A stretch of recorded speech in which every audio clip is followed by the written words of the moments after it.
to ask maybe Belinda, do you work with colleagues from other nationalities, or it's just Germans around you?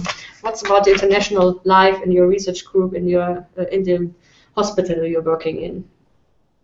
So the environment I'm in is very German, and I guess I kind of expected moving to Germany, being the spoiled British person that I am, that things would happen kind of in English, that meetings would be in English, and obviously I'd speak to patients in German, but that everything else would happen in English. But actually, there's only me and maybe one other colleague who are not German, and the rest are German. So everything, the daily life happens in German. All my emails I write in German. My phone conversations are in German. The administration's all done in German. But I think that's really something that's quite specific to not only, probably just because it's child and adolescent psychiatry. So anyone who is involved in any way in our clinic needs to be able to speak good German, and therefore by default the language is like that. And I think it made my first week or so, or perhaps even month or so, pretty scary because I was used to kind of school German, and actually speaking it every day is a completely different story. But I definitely see it now as a major advantage of my lab group that I have the chance to practice, because no one expects me.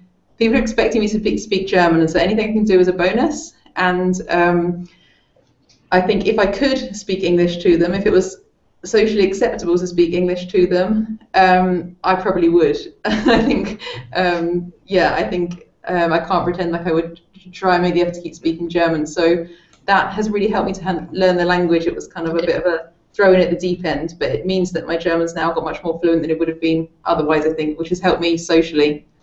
So a bit scary, but good. Yeah, so Simon, what's about the situation within your Fraunhofer Institute? I mean, it's just one Fraunhofer Institute out of the 66, but as far as I know, Fraunhofer is quite international, and it's quite attracting a lot of researchers from all over the world.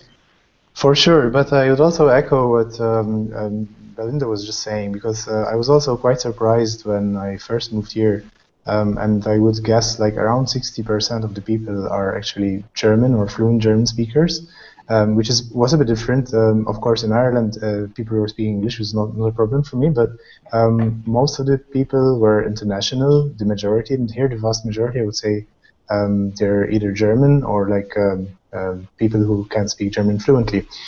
So of course, as an English speaker with no knowledge of German, I struggled a bit at first. Now I'm in a situation where I learned a bit basic German. I'm not very confident and comfortable speaking German, but I at least understand. And as Belinda said, like administrative stuff, contracts and email, which do the rounds at work, they tend to be in German, yeah. So and also I we do some work with the university here, and there it's a bit better because we also target graduate students, like master students, who take the course at the international level. So at university it's a bit more English friendly, but at Fraunhofer it's very German, I must say. And of course it's an opportunity for people to learn the language. And as Belinda said as well, it really helps socially if you learn the language anyway. But it's not a requirement that you come here with very good German skills, from my experience. Okay.